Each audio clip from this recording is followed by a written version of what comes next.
এয়া হৈছে মোৰ মাজু বৰ্তাৰ ছোৱালী। তাই আহিছিলে ভিনদেউৰ সৈতে।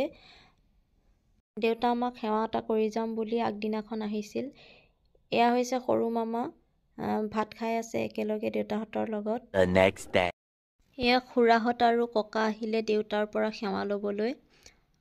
সেয়া মাহঁতে ওলাইছে আৰু ৰেডি হৈছে, লাহে লাহে যাবৰ সময় হৈ গ'ল। গতিকে এয়া সকলোৱে আমাৰ ঘৰুৱা মানুহখিনিয়ে সেৱা এভাগ লোৱা হ'ল। আৰু মামী চাহত ব্যস্ত, কাৰণ আলহী আহি আছিলে তেতিয়ালৈকে। দেউতা মাই যোৱাৰ সময়ত গোসাঁই ঘৰত সেৱা জনালে।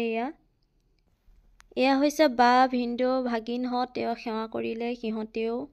কেনেকুৱা এটা যে শোকাকুল পৰিৱেশ আৰু যথেষ্ট বেছি ভাল লাগিছিল, কাৰণ এটা একদম ভাবিব নোৱাৰা এটা ভাল লগা পৰিৱেশ।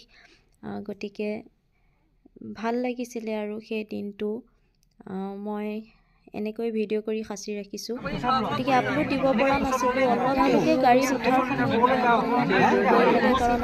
কাৰণ ইমানখিনি মানুহৰ মাজত যাবলৈ লাহে লাহে তেওঁলোকৰ যাত্ৰাও আৰম্ভ হ'ল আৰু আমিও ভাড়া কৰি ল'লোঁ। চেষ্টা কৰিছোঁ গোটেই মানুহখিনি